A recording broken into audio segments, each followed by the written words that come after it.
Today we're doing a Q&A to celebrate 40,000 subscribers. Hit the stock party music.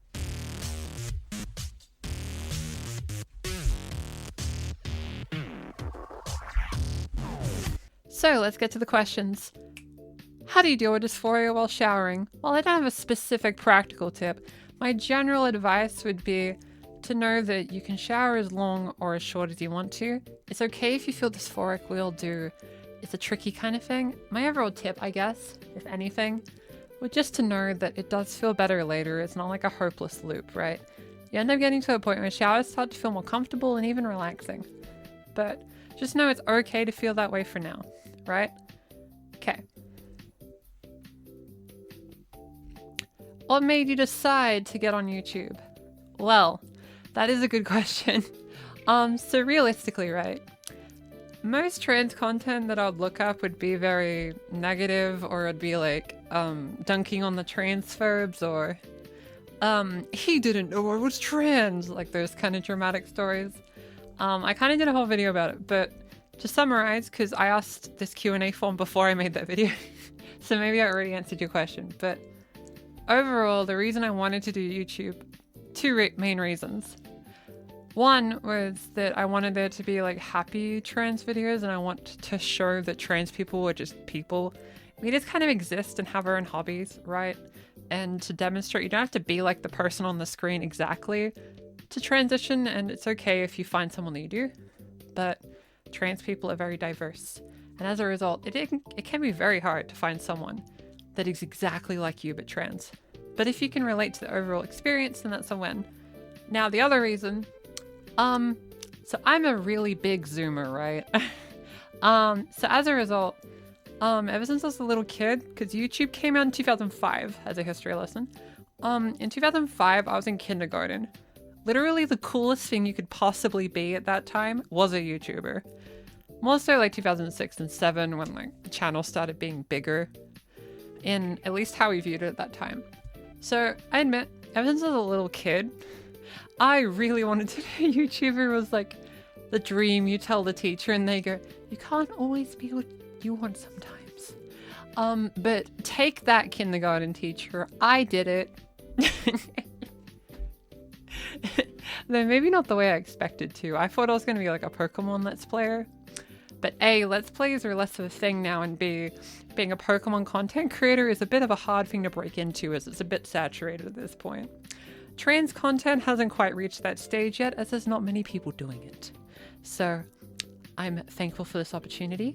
It's quite literally a childhood dream come true. Favorite filling for tacos? Lettuce, corn, salsa, something else? My favorite filling for a taco is like, you can get this like beef mince, and then like maybe like baby spinach, because that's usually the vegetable I have lying around. Some cheese. Salsa sounds really nice. I haven't been able to make any with salsa. That'd be so good. When I go get tacos at like a taco place, and by that I mean we don't really have that many options in Australia. It's either Mad Mix or the other one. I don't remember the other one's name. But I'd always get it was like some kind of spicy chicken thing. I'll look it up maybe and I'll put it on the screen. But that's quite yummy. I always ask for the spiciest thing on the menu. Sometimes I regret it, sometimes I don't. It just depends. Overall, I'm having a good time. All right. How long did it take you from questioning to finding out you were trans? That is definitely a long story, so I'll try to make it quick. So my egg cracked around the time I was 8. Maybe 7. However, it's worth stating that as a 4-year-old, I wore like a blanket as like a dress and pretended I was pregnant. So like, can't get any more stereotypical than that, huh? I think like in preschool I tried playing with dolls, but they didn't let me. So I hit some of the stereotype beats, but I had a lot of a big questioning stage as a teenager, because everyone else was telling me I wasn't trans, right? That's the big difference, I think. Like, I figured it out early, but everyone else wanted me to not be trans, right? That's a very big thing. So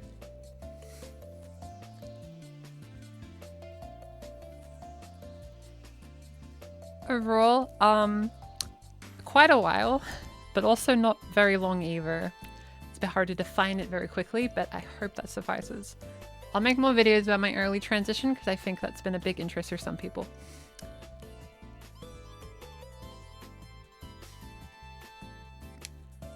Do you have any tips for someone newly trans? I have quite a lot. I mean, I made a whole channel centered around it, but if you want a quick tip, if I could give my like younger self any transition tip imaginable, I would say that just understand that your sexuality is completely like separate from your gender, and things you're interested in, like your hobbies, that's purely separate from your gender. To be honest, everything is separate from your gender. You can be a girl, a guy, a non-binary pal, no matter what things you like, whether romantically or hobby-wise, right? You're not locked into a stereotype like it's some kind of arbitrary class in an RPG. That's not how it works. You have a free build. Is that a good game analogy? Probably not. But point is, be yourself. That's my tip. And transitioning is a way to be yourself if you feel it's right for you. If someone tries to hit you with the like, oh, if you want to be yourself, why are you taking medication to change? But like, you're taking that medication to reflect who you feel like on the inside. You're doing it for yourself, not someone else. It's not about how other people see you. It's about how you feel in your own body. And that's the thing. Just do what makes you feel good.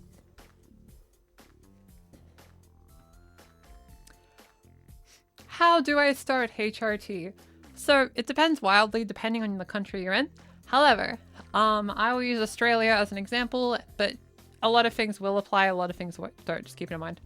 The general rule is you want to find a few things. A doctor, a psychiatrist, depending on where you are. And you basically want to go to a doctor that specializes, or at least does, gender affirming hormone treatment. It'll be called different things. I think some people will call it like transgender health, hormone management, different things. Just look it up.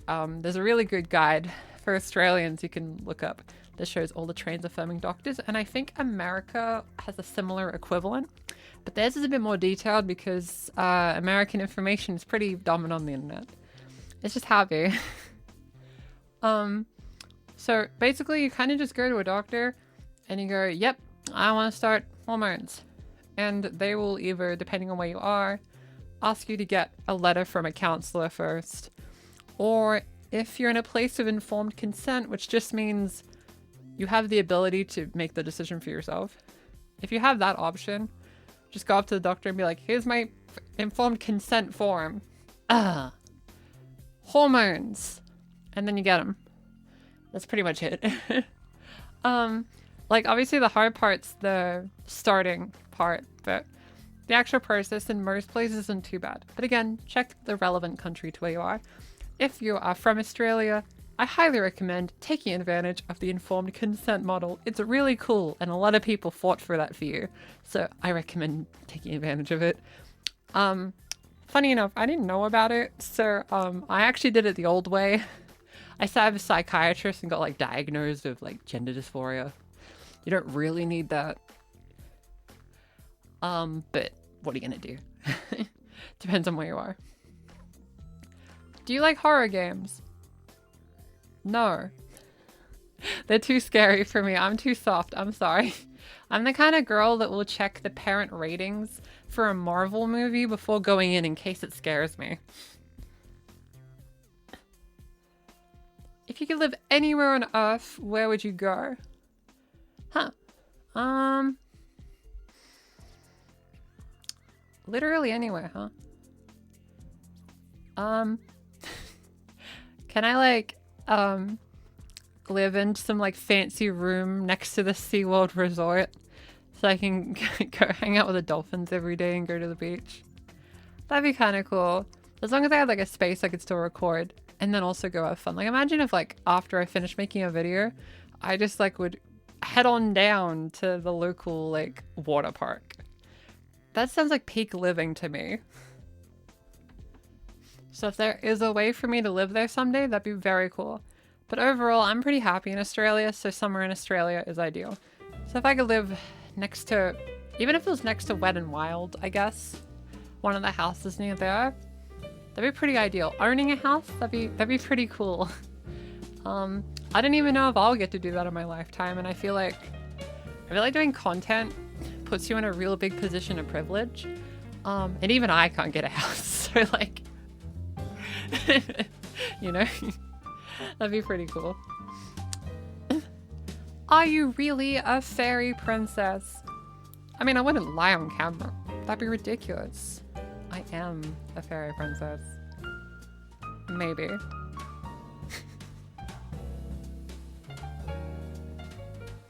I would like to ask if your refrigerator is running. Let me check. 3 hours later.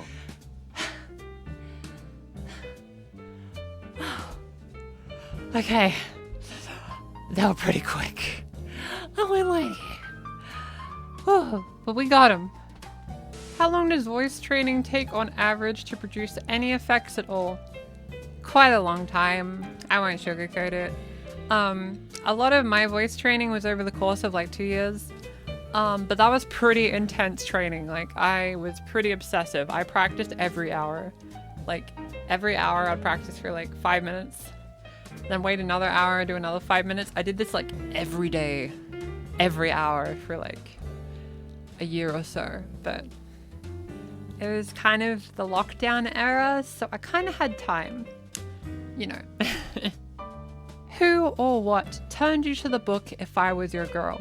Well, like I normally do, I tend to hit the Google search bar and usually go stories with trans women in it. It's a favorite pastime of mine. Now, one of the times I searched, I actually found a book. Because normally it's kind of bad luck, right? Because if you search like transgender stories or something, you usually get like some Wattpad thing where it's like about like, it's basically a cross-dress story, but they tagged it as transgender. Like, those are really common. So it was actually really nice to find a trans book about trans, like, life, I guess. It's a bit intense, but I thought the story was really beautiful in a way. So I highly recommend it. I'm not sponsored. I just really like the book. If they make a film adaptation, you know who to call. Granted, I don't have a Southern accent. That might be an issue. I'll learn a Southern accent to play the main character of If I Was Your Girl. So if you want that to happen, like, if you... I think I would be perfect for the role. If you were reborn with all your memories, what would you change? Would you even change anything? Honestly, this question was pretty intense. I read through some of these questions like before filming, just so I knew what I was getting into.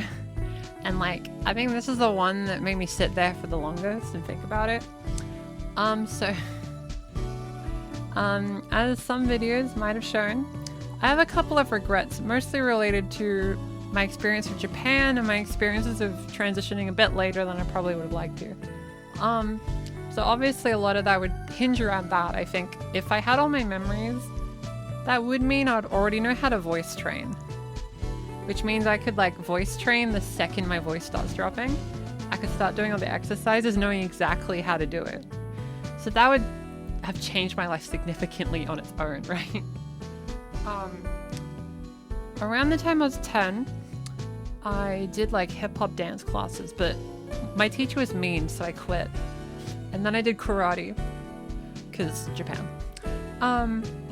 My regret is that I instead didn't just join more dance classes. I think if I focused on dance as a teenager, that would have probably led to a more fulfilling high school life for me. Also, I wish I didn't just study Japanese obsessively my entire teenage years, because I didn't feel like I even got teenage years. Like, I didn't feel like I had that opportunity other than a couple of shopping visits in girls' clothes. Obviously I'll transition quicker if I could. Like, yeah, I'm gonna cause a massive pain for everyone around me, but hey, it would have been worth it. Maybe I would have been sent to the principal's office a second time instead of just once. But there's also really tiny things. Like, I just feel like there's some things I would have enjoyed to have done instead. Like, even the tiny things that really don't matter. Like, in my teenage years, a game came out called Guitar Hero Live. And, around the same time Rock Band 4 came out, I kind of wish I picked Rock Band 4 instead. Because that got DLC content for 10 years, and Guitar Hero Live went offline really fast, and I couldn't get my money back. So that kind of stunk. Is that a very inconsequential thing? You bet. Something that might have been less inconsequential. I feel like if I just felt better about being a soft girl and not pushing myself to consume intense media to feel tough or whatever. I think if I avoided that, I think things would have been better. I mostly hanged out with women in high school. Well, a lot of them found out they weren't women, like, later. And a lot of the men there found out they weren't men. But overall, gender distribution-wise, most of my friends ended up being women long term. And despite that, they just didn't happen to like softer media, I guess. So I was always the odd one out for not liking scary things. And I wish I didn't push myself to conform, I guess. I wish I was just more myself, if anything. There's a lot of little things I would have changed, realistically. Mostly hinging on trying to get blockers as a teenager. However, there's a bit of a caveat to all of this. Unfortunately, despite the Fairy Princess Lucy channel being very positive and uplifting, if I didn't suffer as a teenager, this channel can't exist in the timeline, right? I would have to make this channel with the previous life memories, and like, but then the stories I tell you on the screen won't be accurate. So I don't think my story would resonate with people as much. So I think for the Fairy Princess Lucy channel to work, I think I had to suffer. Which sounds awful for a positive channel, but I think that suffering was necessary for me to create a better positive. So if it means my teenage life was bad, but it could make someone else's better, that's fine. I kind of long accepted that. And if I can just make people's transitions easier than mine, then perhaps I can heal and not regret a thing. However, it's really hard not to regret things. My teenage years were kind of painful, but I'm just glad I survived. To be completely transparent, pun intended. What's your favorite thing to do on the weekend?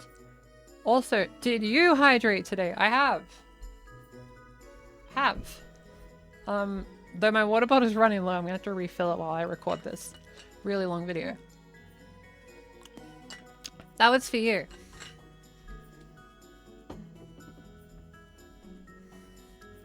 My favorite things to do on the weekend are dancing.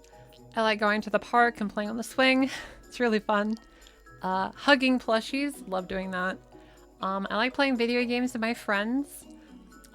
We play a lot of Final Fantasy XIV, Fortnite, mostly the festival mode. Creator code Princess Lucy, by the way. And like a couple of VR golf games, they're pretty fun. I just like really crazy cute games. Or games that I think are cute at least. Sometimes I'll go to a VR chat rave, they're pretty fun. I like playing the guitar, I like painting. But also like on Sundays I stream. This isn't a self-promo thing, but it can be. But you know, my weekend also includes work because of my schedule, but I like streaming. Again, dream come true. So I'm happy to do that. Especially dancing streams. They're by far my favorite to do. It's so fun. What allows you to wake up every morning and try? How did you overcome the world? That is a good question. So realistically, I feel like a lot of my childhood was against me. Like I feel like a lot of things are stacked against me. So I can understand why it might be a bit confusing that I'm not that negative about it, I guess. I guess the silver lining for everything that's happened to me is that I'm really thankful I'm still here. I'm still in this world, and I want to make the most of being in this world, right? I had to really push and fight just to be a girl, right? So now that I have that, I don't want to mess it up. I want to make the most of everything. That's kind of what gets me up in the morning. I mean, like, my 2 childhood dreams are be a YouTuber and be a girl.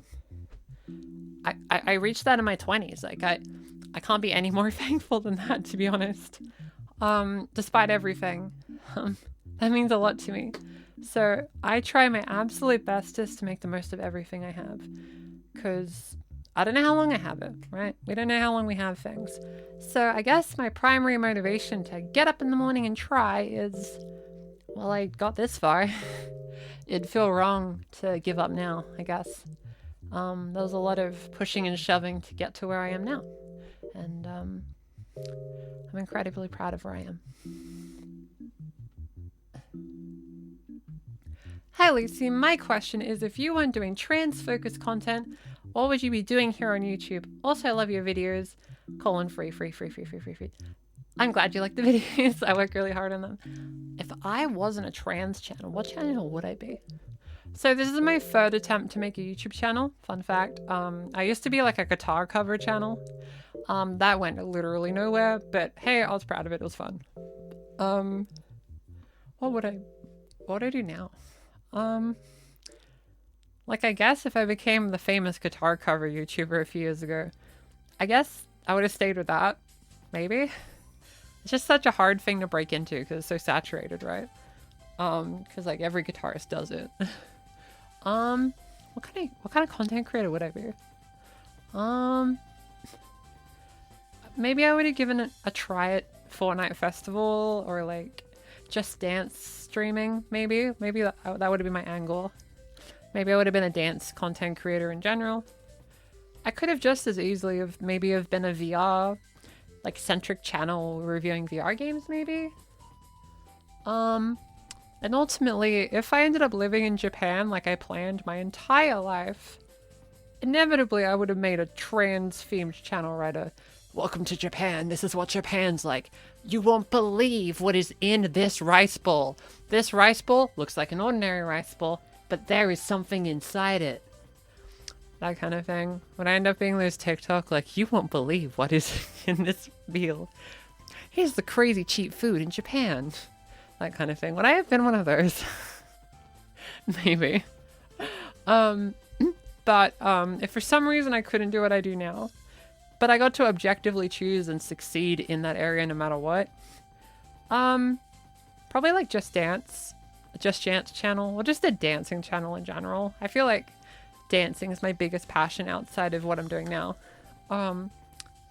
Maybe a VR content creator, or perhaps a Pokemon Let's Player, like my youngest self dreamt to be.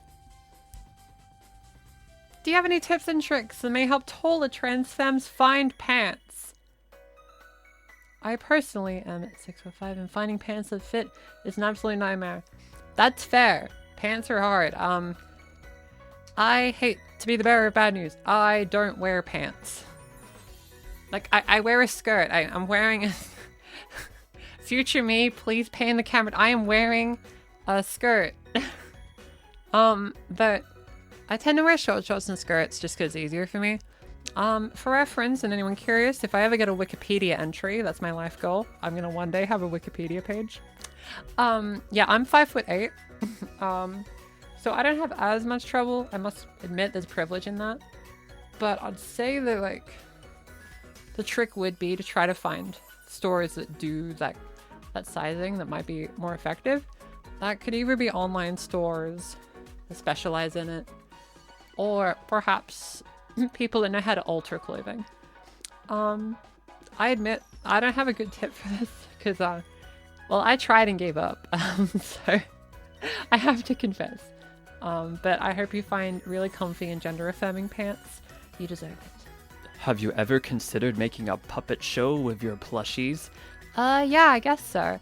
I got these plushies that are also puppets a while ago, just in case. So I could do like a video where like I did like a puppet show, like a trans affirming puppet show. Then why didn't you make it? Oh, well, like I was moving at the time, and then like my move went really bad. I was meant to buy a big stage for the puppets, but now my room's really small. Then, like, get a smaller stage. It's something planned. I don't know when, but I would like to, eventually. I have no natural segue to explain that I also have a third one just in case. Okay, maybe I have a problem. But what matters is I'm having fun. What do you think is the estimated cost of the explosions you use in your videos? So I guess if we look at it this way, this is a budget of an average Michael Bay film. And Michael Bay films have a lot of explosions. So let's just say, like, you know, there's only me, so we don't have to pay actors because it's just me. So let's just halve the budget. And there you go. That's the budget of a Lucy video. Are you on Twitter? I am on Twitter. However, don't expect me to post there. I mean, I haven't posted there in like a year. Now, we don't like to get political in the Fairy Princess Lucy YouTube channel. However, Twitter was bought by a certain individual that has a certain amount of money and control, and I may or may not have a bit of a negative opinion on this particular individual for certain reasons hinging on my gender identity. So, I have a Twitter, but don't expect me to use it. But feel free to follow it just in case I like have a different social media, and you can follow that one instead, so I can advertise it. I was thinking of swapping to Instagram. Do we use Instagram?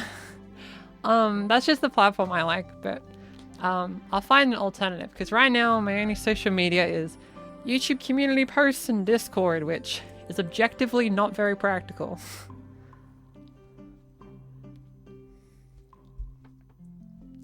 Would you consider going to the Music and Gaming Festival, MagFest, at some point? So I must confess, I actually haven't heard of it. But I do like music, and I like gaming, and I like festivals, so I'd like to. There's been a couple of events I've gone to, like, in a similar vein. Like, you know, PAX and that kind of thing. But for another, like, pop culture kind of thing, I applied and auditioned to be one of the panels at a pop culture convention. It was going to be, like, a voice training workshop, but like a panel at a convention. However, I didn't get selected because a couple of other like really nice inclusion, like gaming related panels were chosen over me, and that's fair enough. They have a lot of people applying, and I'm really glad that despite my spot being taken, it was taken by lots and lots of inclusivity related panels, so I really can't complain, to be honest. I mean, I saw some panels related to trans identity specifically, so I'm really glad that like those kind of conventions are willing to like include trans voices, and it wasn't just a case of discluding us, you know? It was cool to see. What are some of the favorite video games you played as a kid? That is hard to summarize in words, at least quickly. So like my first ever video game was Pokemon Sapphire. I really liked that one. I really liked Nintendogs when that came out. Nintendogs was like the best game. So I guess Pokemon and Nintendogs are the most like impactful. And then as I got a little older, like about 10, I got Guitar Hero, and you know that led to me playing real guitar, so that has a very big effect on my life, so I'm very thankful for it. But as far as being a little kid, I said that strange. As far as being a little kid, I'd say Pokemon and Nintendogs had a massive impact for gender reasons, but also just to have an outlet to just enjoy something cute and fun. I think that meant a lot to me. I would have been very bored otherwise. Hello. I don't think I've ever said that out loud before. Hello. I have been medically transitioning for a little over a year now. While it's been amazing, I still feel extreme difficulty about allowing myself to do a couple of things. How do I allow myself to say yes to practicing makeup and doing voice training? Every time I try, it makes me very self-conscious and aware of my negative emotions regarding those things that make me dysphoric. Therapy has alleviated negativity about many things, but I can't get confident with these things. Thank you. Any advice? So, I guess one of the tricky parts of transition, even when we start, is that getting up and practicing things is tricky. However, practice is so necessary in the realm of transition, right? We need to be able to do the things that like help give us long-term euphoria. So I'd say my main tip is to just tell yourself you're going to practice for like 5 minutes. Just do like 5 minutes of voice training or something, or maybe 5 minutes of makeup. Every time you're about to go do something, maybe just put on the tiniest bit of makeup to get the practice in, and that should help you get little bits of practice over time. It won't be like dramatic or anything, but doing that I think will make a good long-term difference. I wish you luck in your journey. How many dances do you know? And who/what inspired you to start dancing? So it's a bit hard to summarize with one thing, like many things, but I'd say my earliest exposures to dancing was, it was like these movies called Step Up, I think. I saw those in high school and I wanted to try hip hop dancing out. And like I had a lot of fun, so I got into it that way. There was also videos of like cosplayers dancing at the height of my Place Japan adventures. In addition to that, if anyone's seen me dance on stream, it's pretty obvious, but I really like Michael Jackson's dance style, so that played a massive influence on how I ended up dancing, because that was the music that I had CDs of as a little kid. So I had like those like best of collections they have for musicians.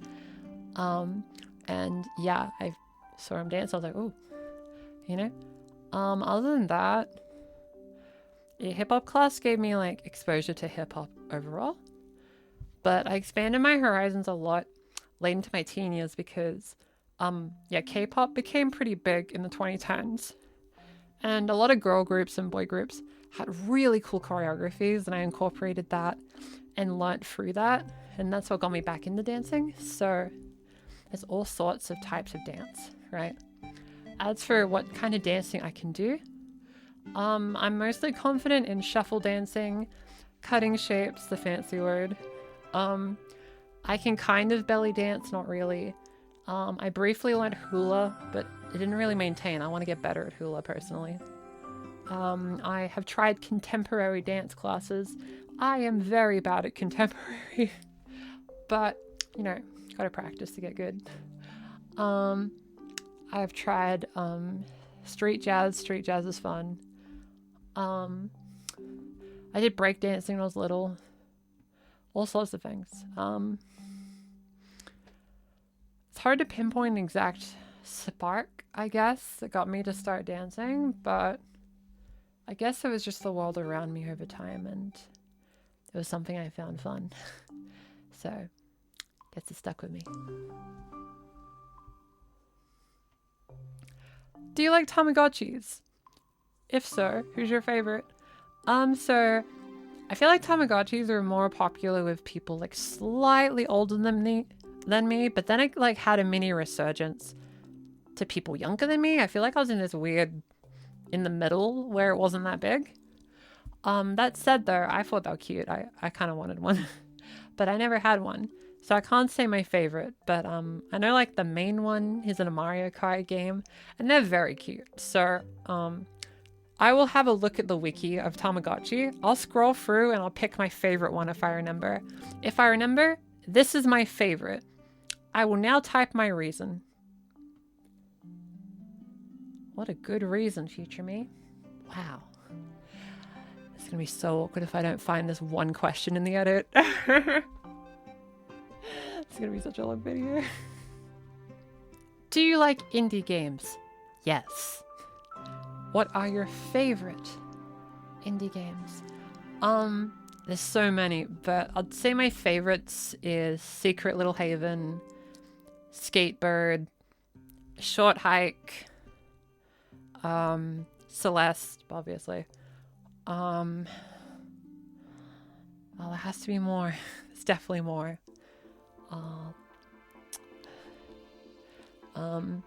Does stuff like Yarg count? Because, like, technically maybe an indie team. I don't know. I feel like there's more.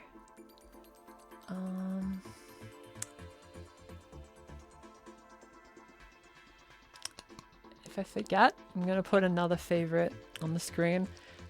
If it's a very obvious choice for me, I will make the image shake.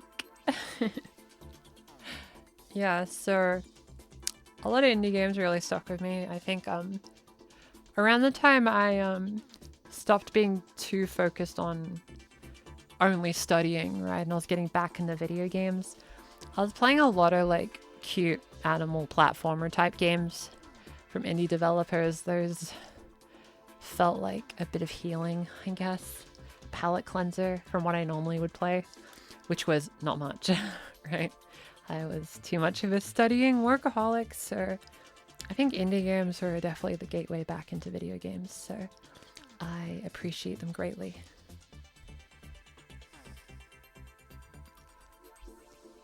Now for a question that's a complete other spectrum of video games. Who does Backseater main in League of Legends?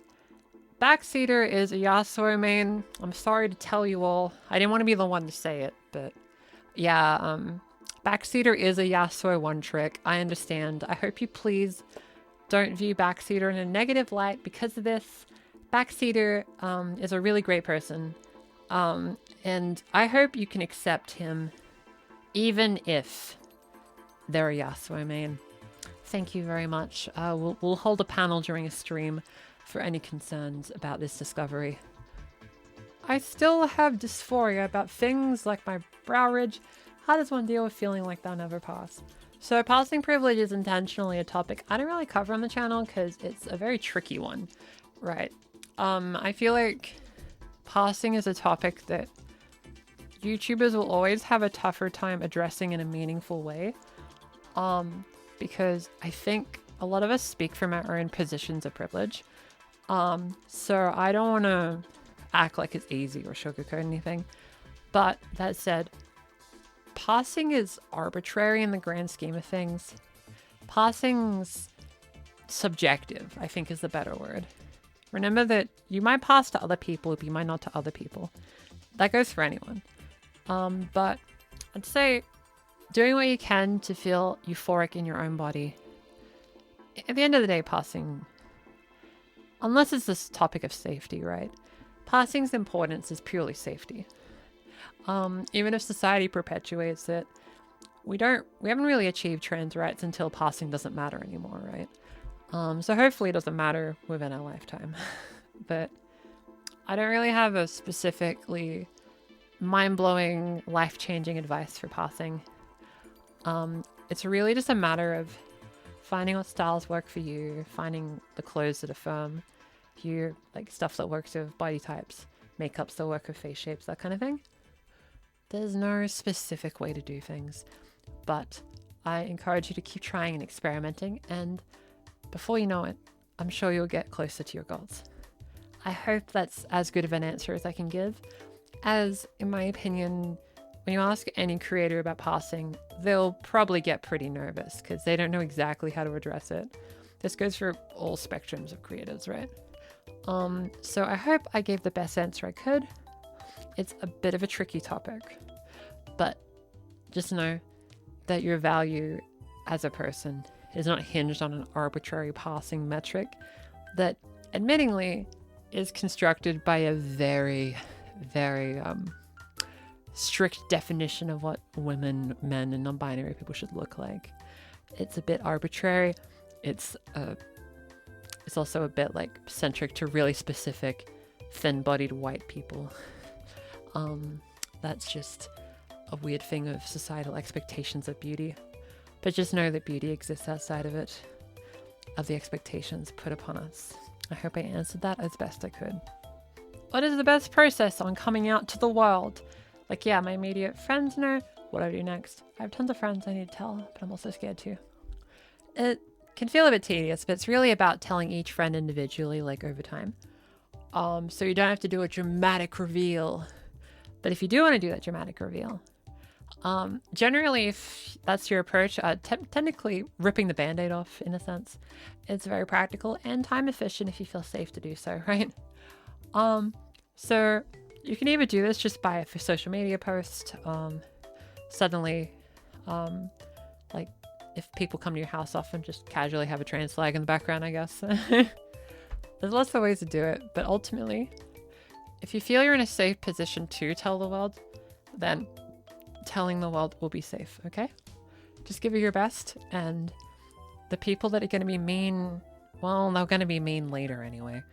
So just focus on the people that care about you, and you can't go wrong. Who or what has been your biggest inspiration for trans content on the internet? Also, Popeye's video 1. I know exactly who this comment's from. I see you. Peek is sneaky. All right. So as far as trans content creators inspired me, I mentioned them a lot, but I watched a lot of like boy to girl makeup transformation videos. There was a YouTuber named Churchcraft22 that did a couple of these, and I literally, that channel saved my butt. Granted, I watched re-uploads of that channel as a kid, but again, I never know how to address this channel because obviously they deleted the videos. So I'm never sure how to feel about talking about them because maybe they don't want to be talked about. It's a bit of a conflicting thing to me as they had such an impact on me. There'll be a bit of a gap in the history, I guess, but that's for them to decide and not me. But other than them, a lot of the trans content creators I watched early on was mostly like Steph Signati. Her videos were pretty good. Like she went over like what the hormones did and that kind of thing. She had some good makeup guides. Princess Jules was like a little within the realm of like trans cliches at the time, but I found her videos very fun at the time and had a good time, so I'm happy.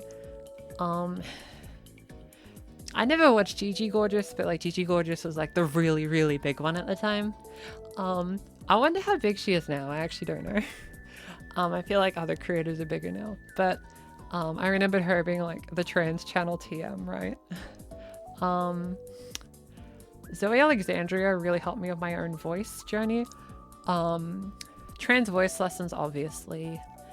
I know all my videos are voice lessons themselves, but don't view it as a competition or whatever. I like her videos a lot.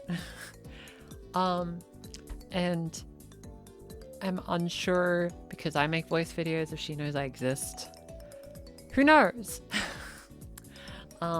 Let's hope her opinions are positive. Yay! But I'd say one of the really big ones was when I found the channel Snapcube, because it was actually really hard to find trans channels about other topics, you know? So it's just a regular Let's Play channel. It just happened to have a trans woman doing it. So that was really cool, I think. That meant a lot to me to see. And that impact will always be with me. So if I can do anything even remotely like that for other people with the streams I do, then I will be super happy. So if I make that kind of impact, please let me know, because like it's actually hard to quantify the impact you make when you do content, because you only see the numbers go up, I guess. Unless someone comments something, you don't really know if people clicked on the video and then clicked off, or they clicked the video and it changed their life. You just don't know that. Numbers can't graph that in a useful way. Also, there won't be a Popeyes video. I apologize. I live in Australia. What's something you'd like to ask the people watching? Have you hydrated yet? You're pretty far into the video. It's a pretty long video. Maybe you've been enjoying something fun in the background while listening to this. If so, still make sure to have some water. It is good for you. Sorry to interrupt either like you doing homework in the background or your Minecraft building adventures, but you do have to hydrate. Okay? Oh wait, everyone clicked back. If they'll tabbed out, they tabbed in. I gotta do something on the screen quick. Okay. Create a code, Princess Lucy. Do you play Monster Hunter? Asking because of the Monster Hunter community Discord event, which you and the audience can join to. Yeah, so I've played Monster Hunter since Monster Hunter Free Try on the Nintendo Wii. I'm a hunting horn main, for anyone wondering. I like the funny doot stick. But we started doing that Discord event a while ago, which, by the way, we have a Discord server. But we started doing a Monster Hunter community night thing. The reason I don't join is I don't want to, like, use my position poorly and, like, cause parasocial stuff to happen. Granted, I won't lie to you, I really want to join Monster Hunter game night. I just don't know if it's responsible for me to join. I must confess. I used to join them, actually, like, very early in their inception. But I don't know if it's really appropriate for me to do that. I'll read the room and I'll see if there's ways to participate in a way that is reasonable and doesn't use the power irresponsibly. You know, because I really like Monster Hunter. Is anyone else excited for Monster Hunter Wilds? I'm so excited. How many trans girls have you met in real life, and how many of them are you friends with? Love your videos, Lucy. Just started watching, but man, you've really started making my transition move faster, for better or worse. I'm glad I could help. For better or worse. Glad I could help. So, how many trans? I'll be real. Most of the people I know in real life are trans. It's like I'm like a magnet. I swear. Wherever I go, trans people.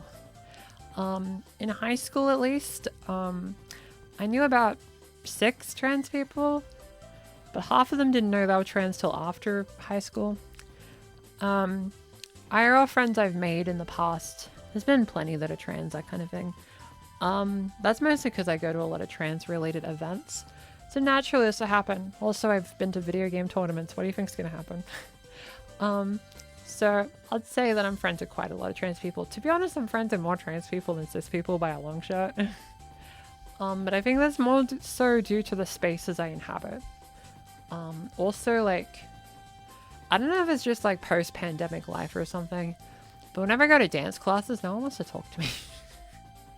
I try to be super social, but never really pans out. I don't know. And when you do make cis friends, they kind of stop talking to you after a while. So I've had some bad luck. However, that won't define the future. Many things can happen. And I'm sure many cool new friends await. What's it like to be like super duper popular and to also being hydrated? I'm so hydrated. So here's the thing with being super duper duper popular. At least in my world, I guess. I know people are way more popular than me, but to me, it got a lot further than I thought it would. It's actually kind of stressful. Like, it's cool, but every time I go to an event, I always feel like I have to look my 100% best, or I have to, like, look perfect, present perfect, or, like, not make mistakes, because I feel like I'm held to, like, a standard because I'm gonna get recognized. And, like, I recently went to a Smash Brothers tournament, and I got recognized by, like, 4 people in the span of one event. So it's definitely getting really common. I kind of can't go anywhere that's, like, vaguely, like, game community related, because I just get recognized. I just, everywhere I go. Don't get me wrong, if you happen to see me, you can say hi. It's chill. It's fun. It's more of like a subconscious thing for me. Like, I'm always, like, on edge. Because it's actually kind of hard to feel like a regular person. Because you are a regular person, right? Everyone is. But I think when you're worried about being recognized, or, like, you make decisions assuming you'll be recognized, I feel like that affects your ability to feel like a regular person. And it can get to you sometimes. It can feel a little isolating almost. Because you feel like you can't befriend people that know you for content, because then you don't want to use your position poorly. But it can be a bit isolating, I have to confess. I feel like I was more social and outgoing before doing content. I feel like now I'm more, like, heavily guarded. Not literally, like, metaphorically. Which is something I would like to change, but it hasn't been easy, I must confess. Also, living in the middle of nowhere means I only really see many other people during events, and events are where I'm most likely to be recognized, right? So that's just part of the course. I hope I figure out something. I think the most normal I ever feel is when I go to like a beach, sit down and chill. And then random people walk past, say good morning, and like let me play with their dogs. I think that's the most normal I get to feel. So moments like that mean a lot to me because I don't want to lose perspective, right? Like, I feel like if you start living like a celebrity or whatever, you lose a bit of more relatability, right? And I don't want to lose that. I kind of like being a regular person in addition to making fun content. I don't really want to be an out-of-touch influencer in a big car and probably doing some kind of crypto scam or something. Depends on the flavor of the week, huh? But overall, it's something I've had a lot of trouble with and I'm still unpacking myself, but I hope I unpack it soon and figure it out because it's been a bit hard for me, I must confess. But it's like just the pressure of everything because everything's getting so big. At least bigger than I thought it could ever be. So I just feel a lot of pressure to be my best, I guess. So I try my best and it's worth it at the end of the day because I get to help other trans people. But the thing that I've had the most trouble with is how do I help myself, I guess. I don't know what I want to do next, like in my IRL life, because I want that work-life balance, but right now I lack it. Like, yeah, I'll go to the park or go to the beach, but I'm very isolated, I think, because I'm very heads down and working all the time. So that can be isolating, I must confess. I mean, at the end of the day, when I film these, I'm just in a room. So it's something I want to work on. And while I don't know exactly what to do yet, I'll find a way. I'm sure of it. I've made it this far. How are you so awesome and stuff? Oh, it's because I'm hydrated. Hydration's really good for you. It's how you become awesome. Have you ever played the hit game for the 3DS, Tomodachi Life? I have. I really like it. I know when it came out, I nearly didn't buy it because all the reviewers said it was poopy. But I got it and I had a really fun time. I mean, like, at the time I was dating a girl, so it was a bit sad that I couldn't date, my girlfriend at the time in the game as a girl. But if they ever do another one, I hope they rectify that. That said, now I'm straight, so I guess I don't have to worry about that personally, but they should have that feature anyway. Inclusion's key. Favorite plushie? It's hard to decide, but it could be one of these. But honestly, I love them all. How to navigate healthcare systems in order to get HRT. Any advice for how to handle things in countries less progressive and accepting than Australia?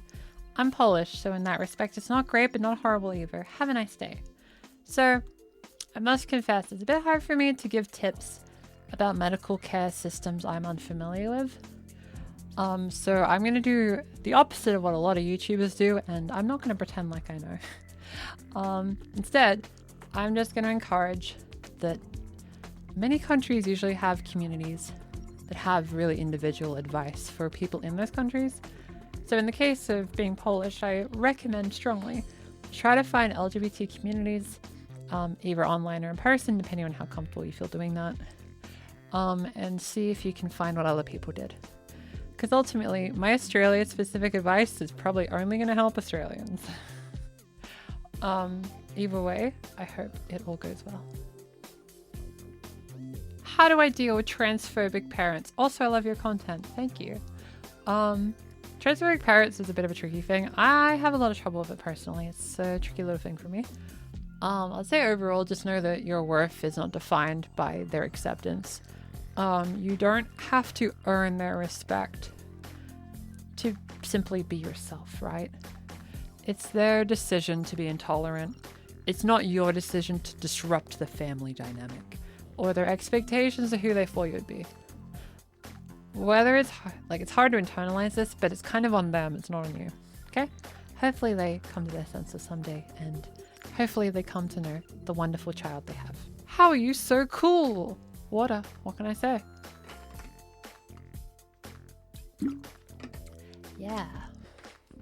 What brand of toothpaste do you use? This one. Am I too cool for school? No one's too cool for school. You gotta get that education and get that opportunity to succeed. However, there's no specific one way to succeed. So I guess based on your own context, but overall, stay in school if that's viable for you.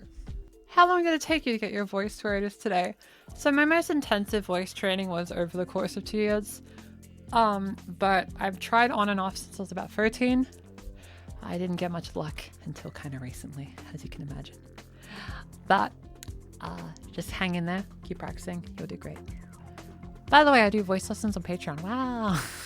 Do you have any advice or recommendations for beginner and or aspiring trans-affirming ASMR script writers and audio makers? My one tip for that kind of thing is just to do it. Like, just in your mind, like, there's no like way to learn how to do it before you try it. It's a trial and error kind of discipline. If you want to make something trans-affirming, just think of like what you would like someone to say to you, and try to apply that to an audio or a script and give it your best and see where that takes you. Which Pokemon would you be? I mean, Pikachu is adorable. Maybe a little basic. No, I'm definitely... Yep, I'm Pikachu. What are your thoughts on doing cute trans ballroom dancing? Like ballroom dancing, but like with a bunch of trans people? That sounds fun. I've never done ballroom dancing, but it's something I'd like to try someday. So if it ever is an opportunity, then I will give it a try. What are your tips? What tips do you have to make me feel a bit more like me? How to get girly, in quotes. Things have no gender. Yeah, I'd say overall, just try to find the aspects of girliness that like appeals to you and just give it a go.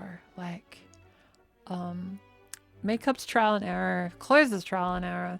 It's really just about trying stuff, so keep trying stuff, see what fits. What cosplays have you done, if you've done any? And no, Bridget from Guilty Gear doesn't count. Sorry if that was really rude. Yeah, a little bit. I mean, Bridget's the main one I did. Like, now I don't have a tangentially cool story to tell. Dang. Well, if it did count, I cosplayed Bridget from Guilty Gear Strive. And when I was like a teenager in the long distant past of 2012, yeah, 12-year-old me did, because I was only allowed to do boy cosplays. It was like a parent mandate. I think I did like Rin Okumura from like Blue Exorcist, I think. However, I don't think there's any surviving photos, but I think I rocked it. Like, I was dysphoric and depressed at the time, but I rocked it. I think the year after I did Yato from Noragami. I think. I know I did it at some point, but I remember like whenever I did that, that was the last time I cosplayed for a while because I felt so dysphoric trying to do the boy ones. So Bridget was such a nice change of pace. What's your favorite video so far and why? Probably the Boy Murder Detective Agency. It did not perform great, but I love it. It's just so funny. It's the only video I've done with a musical number in it. I gave that so much effort. Didn't perform great. I recently did a dancing video, like a video about dancing game history, which also didn't perform great, but I'd say the voice tutorials are definitely the pride and joy because I put so much work in them. So probably one of those.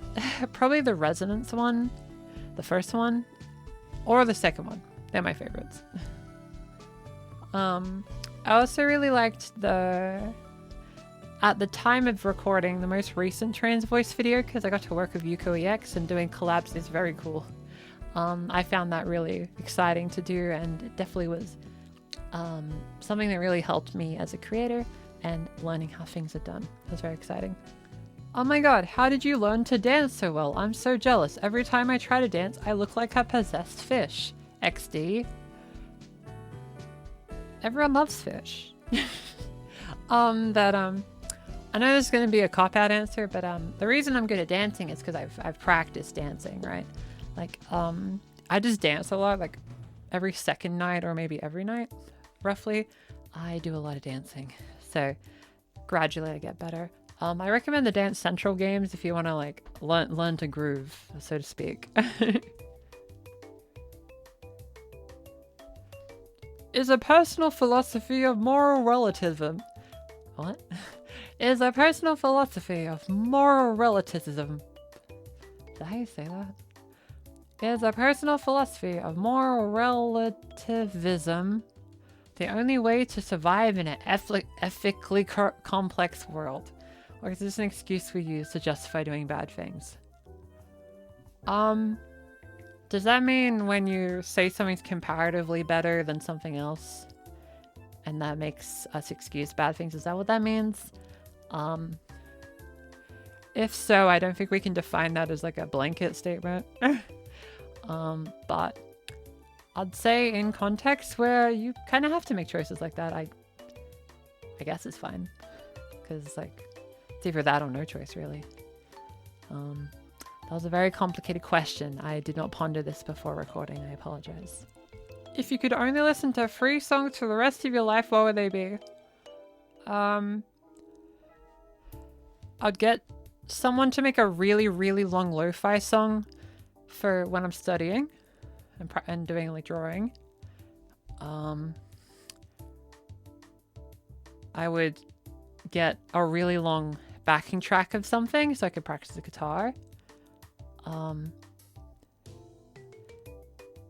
And then Buddy Holly by Weezer so I can hear the ba ba ba ba ba ba ba ba ba thing, you know?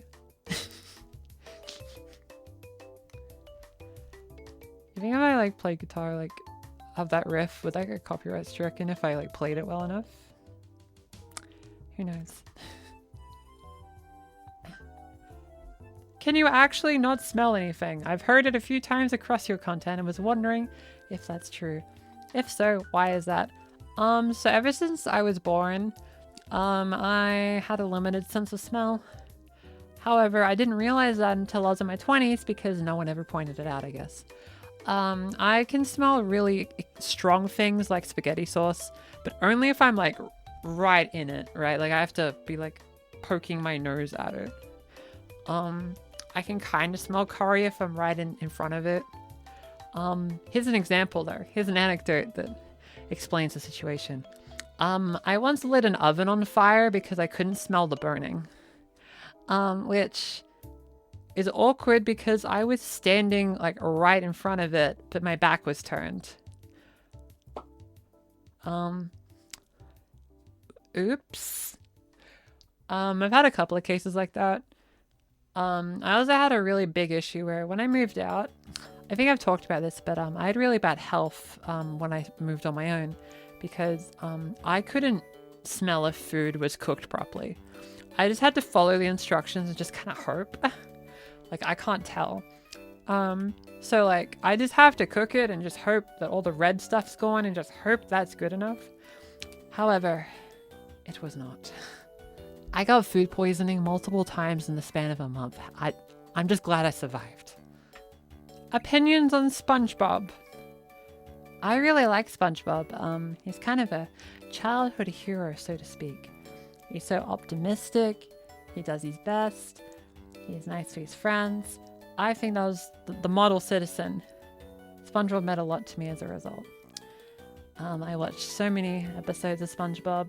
I still watch the modern episodes. I think the modern episodes are still good. Some people are just a little mean. I just love this little guy. If you want to see something kind of SpongeBob related with me, I did a vlog of the SeaWorld adventure I did 2 years ago, but it got no views because I don't think I gave it a thumbnail. Oops. But I always stay in a SpongeBob themed hotel. It's like a little treat I always give myself because traveling domestically isn't as expensive, so I try to make do to have a nice adventure. What has been your favorite video so far? Someone already asked that. Surprisingly, that's the only double up so far, so we made it pretty good so far. You're all really coordinated. But what was my favorite stream so far? Now that's a tough one. Probably any of the dancing ones. The dancing streams are by far my favorite. I love dancing on camera. It's really enjoyable. And I just like, it's just really motivating to like practice some cool dances. and then just bam, you can do it on stream and have a good time. It means a lot to me. What was your oh. How many plushies do you have and which would reign supreme in a battle royale? I'm unsure, but I'm sure they would use creator code Princess Lucy. Yeah, the plushies won't fight. They're all too cute. How many hats does Lucy own? Pretty much just this one and a Mario hat I got in a pre-order for Mario Bros. Wii as like a 5-year-old. Oh, I have like another beret somewhere, but I haven't worn it as much.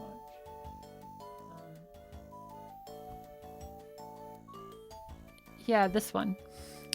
I haven't worn this as much because it doesn't fit on my head, despite having a really cute ribbon on it. It just doesn't fit on my head as well. What are some of your favorite bands and artists? I really like Polyphia, Covert. I really like Intervals. As far as like bands. As far as like kind of more poppy like artists, I really like Selena Gomez, Carly Rae Jepsen. There's definitely more. I really like Michael Jackson music.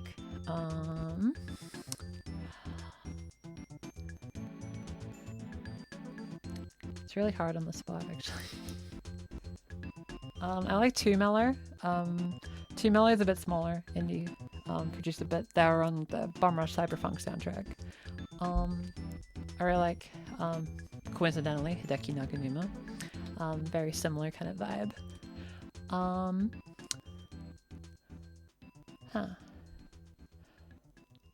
A lot of things. I know like little kid me really liked like Dragon Force and stuff. That's because I really liked really complicated guitar playing, but I feel like the way I enjoy music has changed a little bit because like I can enjoy pop music from the lens of a dancer and I can enjoy metal music from the lens of a guitarist. So it kind of just makes all music fun. I really like funk in general. I just think it's a cool genre. It's like really fun to play. There's a lot. Thank you for making videos, by the way. Your videos and streams help me get through a lot of tough times. I'm really happy to hear they get you through tough times. I feel like that's a really big reason I do this. Do you like maths? No, I kind of have trouble counting.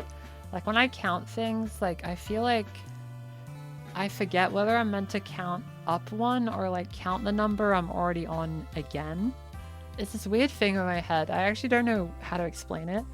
It makes maths really difficult for me, and I don't know what to call it. So it's hard to explain to people. So like when I count, it'll go like, if I know I have to go 1, 2, 3, and then I pause, and I have to be like, how many numbers was that? I would question whether I had to count the 1 like twice. I would have went like 1, 1, 2, 3, or is it 1, 2, 3? But in the moment, it doesn't make sense. I don't know how to explain it otherwise. If I have to like do addition, I just can't. It's a really tough thing for me. So luckily I have a career that doesn't rely on maths. Is there anything you regret after transitioning? It's really just the cliche doing it sooner thing. It'd just be easier if I did it sooner. Yeah, I have more regrets about Japanese study than transition, to be honest. But that's surprising no one.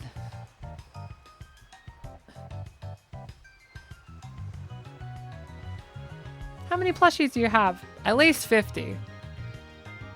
Maybe more. 9 months in HRT, my friends like to make fun of how I now cry at everything.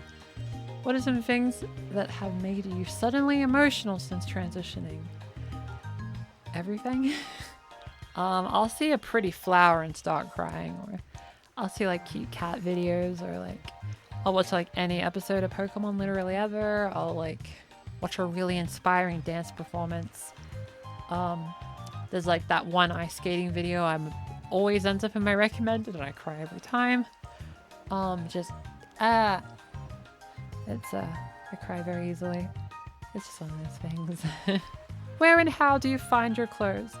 Most of my clothes come from H&M actually. But sometimes I get stuff from random online stores. I don't really have any allegiance to any stores. It's just, I live in the middle of nowhere. There's like not that many stores to pick from. What was your most incredible euphoric experience? You know, there's one time when I was on a holiday, I went to Wet n Wild in the Gold Coast. It's a big water park. I went here a lot as a little kid, but I had to, you know, wear a boys swimmer outfit. Well, Australians say cozies, but I don't know what other people call it.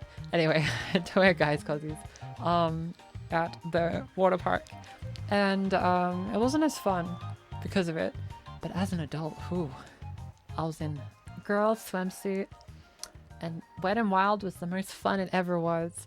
You know, like when you're like a little kid and you enjoy something, and then when you're an adult, you're like, worry it won't live up to the hype. Well, this exceeded the hype. This is like a lens into what it could have felt like.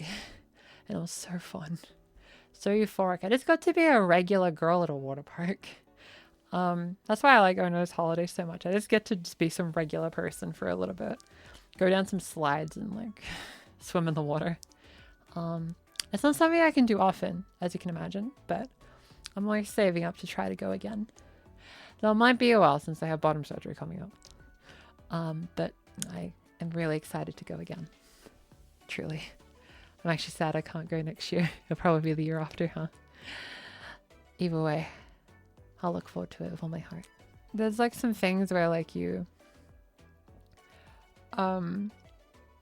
There's definitely things you appreciate, and like those kind of water park holidays, I don't know how many of those I'll have in my lifetime, so I try to go as much as I can. So hopefully I can be a more responsible saver of money so I can go do that after bottom surgery. What's it like carrying so many people to Euphoria? It's a lot. Like, it's a good feeling, but it's a bit of pressure because like you want to make sure you live up to like the expectation that you've built up, I guess, of making people feel euphoric. Like, I hope I still do that for people. Like, I don't want to let anyone down, I guess. It's tricky, but I can't imagine doing anything else, so it's really fulfilling to do this, so I'll give it absolutely everything I have, as I always do. If you play Splatoon, what team were you in the Grand Fest? If not, what's more important to you, the past, the present, or the future? I was team the present. As of recording this, I don't know who won. I hope it was the present. Because, we don't know what the future is, and we can't change the past. So the present's the only thing you can actively engage in a sense. And, like, I'm just happy there is a present, you know?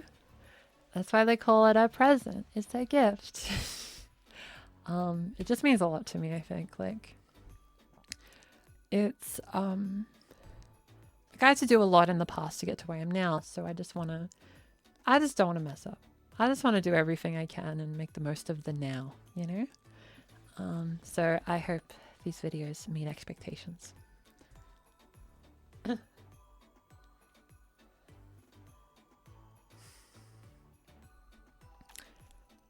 Are you Scottish?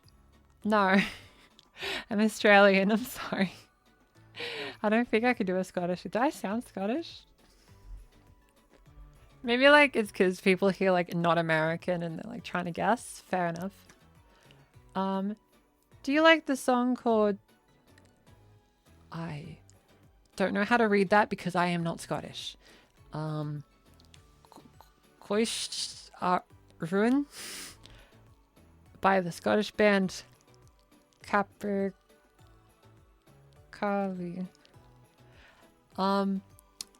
Okay, editing me. Check out the song and write my review below. Thank you for what you do. Glad you enjoy. What do you want to do in the future for the channel? So, we're in a situation here, lovely audience. As you know, my channel kind of spiked in popularity at the start of the year. And that propulsion into like it being a bigger channel was a really tough transition for me. I'm thankful for it. Like, it's what I wanted, right? It's kind of, you get what you wish for. But I feel like I've started to adapt to the realities of being a bigger content creator. Well, bigger in my mind, at least. So I guess for the future, I want to just get a better balance between my work and my like IRL life. Because right now my IRL life is a bit iffy. I feel like there's a lot I can do to improve it, and I've made great strides in the past few months. I've improved my diet and eating more vegetables, and like I've been doing more exercise in addition to dancing, and making sure to go outside a bunch and enjoy the park or the waves of the beach. So in that sense, I feel like I've improved, but there's more to improve. As for the content itself, well, I'm in a bit of a sticky situation, lovely audience. Like every week we do a trans-related topic. And at least from the dancing video, we've kind of proven algorithm-wise, people prefer it if I'm only talking about trans stuff. So what do I do when I run out of trans topics?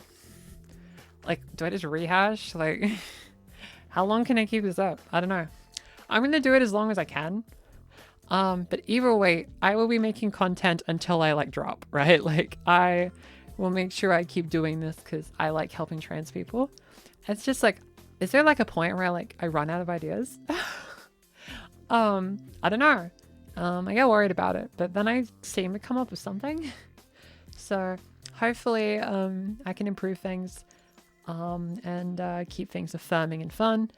Because I think the reason a lot of trans channels don't talk about positive things is it doesn't get clicks and it's not as sustainable because like you'll run out of topics eventually. Whereas if you're a trans controversy channel, you can just point at whatever's new and current, right? I'm sure I could have made millions from Mr. Beast's friend over the span of like 10 videos with various exaggerated thumbnails. But would that cause anything positive? Probably not. Instead, I'd like to just try to see how far we can take this positive trans content thing. I've considered trying vlog content of like, trans girl traveling, like that kind of thing. That's kind of my long-term backup. I want to do trans girl traveling. Like going to see stuff and vlogging the experience. Because, right now I'm in my mid-20s. And I've been told mid-20s is when you want to travel. Because sometimes it's a bit harder to do that when you're older. And I want to make the most of it. And I have a job that could potentially monetize an adventure, right? So I could go do a trip, have fun, record stuff, and then edit something together. And then the audience can enjoy it too. So that could be a win-win. Depends. Depends if the audience wants that, right? I won't force it. Similar to how we did a dancing video and it performed poorly. But what are you gonna do? I'm proud of it.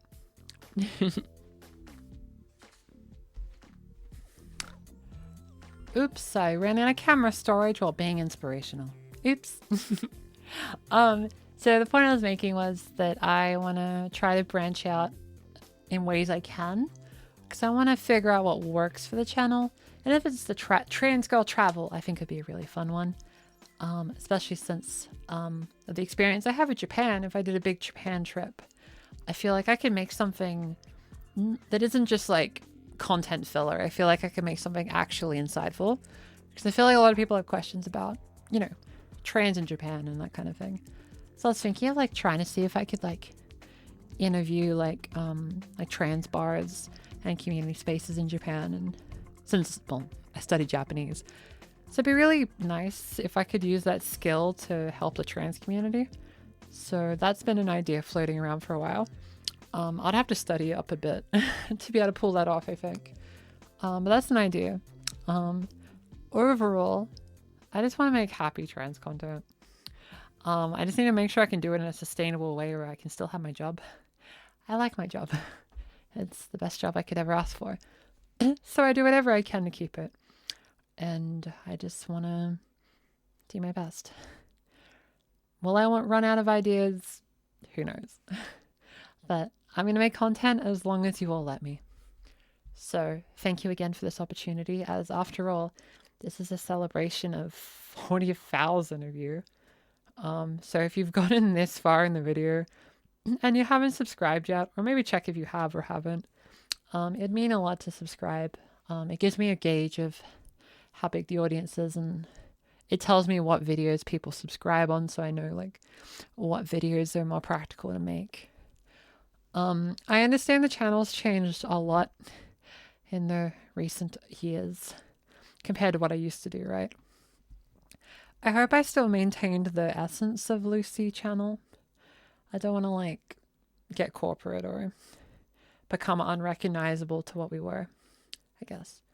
If anyone watching was here like when I was like a tiny little audio only content creator on another website, thank you for sticking around even though it's changed so much since then. It's been more than 3 years of this and it's been a big push to make things big, and now it is. It's like, what do you do with that, I guess? Like, how do you make it bigger, but more importantly, how do you keep it fun? Because I don't really want, like, if my content isn't fun for people or insightful, number go up doesn't really mean anything anymore. So at the end of the day, I just hope genuinely that I can make happy trans content that makes people happy and also can sustain a living for me. As I did retail in the past and I wasn't very good at it. Like I said, I can't count. So I'm going to go have lunch. My doggo is barking, but I'm so close to the end.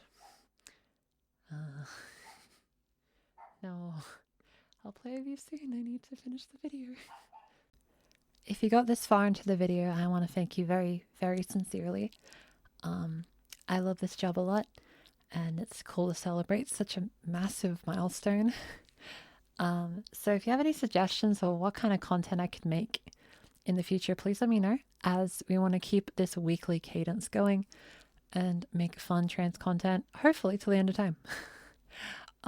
So I hope everything's well. And if any of the things I've mentioned have raised concern about my lifestyle, don't worry. I'm doing my best to live healthy. I feel like I've improved a lot and I'm proud of it. And I'm going to improve that work-life balance while still growing the Lucy channel. I'll do my best. And thank you for joining. I'll see everyone next time in a slightly shorter video. Until then, stay hydrated and know that you are valid.